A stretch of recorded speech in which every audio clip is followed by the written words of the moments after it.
اگر آپ کو کوئی پوچھے کہ ارسطو نے ڈرامہ کے بارے میں کیا کہا ہے تو ارسطو نے ڈرامہ کو عمل کی نقل کہا ہے۔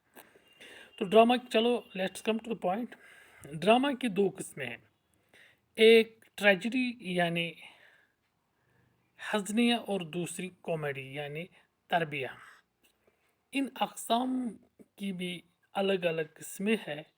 ناقدین ڈرامہ نے ڈرامہ کے جو اجزاء ترکیبی مقرر کیے ہیں وہ درج ذیل ہیں، یعنی ڈرامہ کے جو ماہرین ہیں، بنانے والے ہیں، انہوں نے اس کے دو اجزاء ترکیبی مقرر کیے ہیں، وہ ہیں پلاٹ، کردار، مکالمہ، کشمکش، تسلسل، تصادم، مرکزی خیال، آغاز، نقطہ عروج۔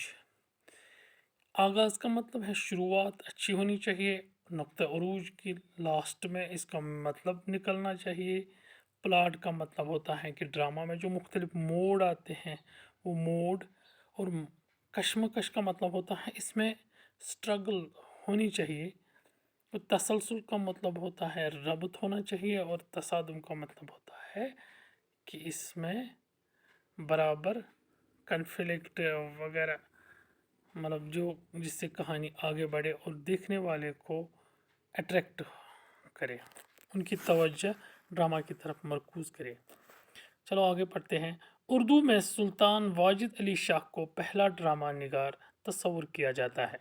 تو اردو میں جو ہے، اگر آپ سے کوئی پوچھے اردو میں پہلا ڈرامہ نگار کون ہے تو اس کا جواب ہے سلطان واجد علی شاہ، پہلا ڈرامہ نگار اردو میں۔